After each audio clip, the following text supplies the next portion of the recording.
Udah capek-capek grading, dilihat di device lain, skin tone-nya off kayak alien. Ini cara cepat dan presisi mendapatkan skin tone yang pas di Resolve.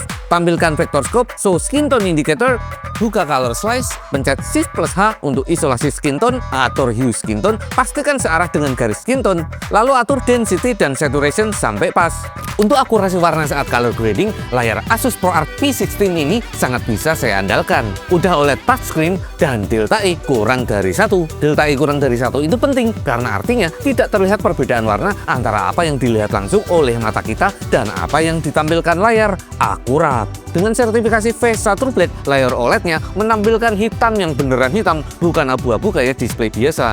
Adjust shadow dan highlight bakal presisi. Selama sebulan memakai P16 untuk edit footage 4K sampai 8K dengan kompleks node di Resolve, saya puas banget karena playback dan export selalu lancar jaya. Berkat GeForce RTX 5060 dan prosesor Ryzen AI 9 HX370. Slim dan enteng buat dibawa-bawa, pas untuk creator yang mobilitasnya tinggi. Kita juga didukung ekosistem ProArt. Ada aplikasi StoryCube buat manajemen aset multimedia dan Newstree buat main mapping ide visual. Dialpadnya berguna banget buat productivity, bisa diintegrasikan ke berbagai creative app. Dengan display OLED super akurat, performa editing 8K anti-lag, dan ekosistem apps terbaik fix. Asus ProArt P16 ini paling ngerti kebutuhan saya sebagai creator. Mantap jaya.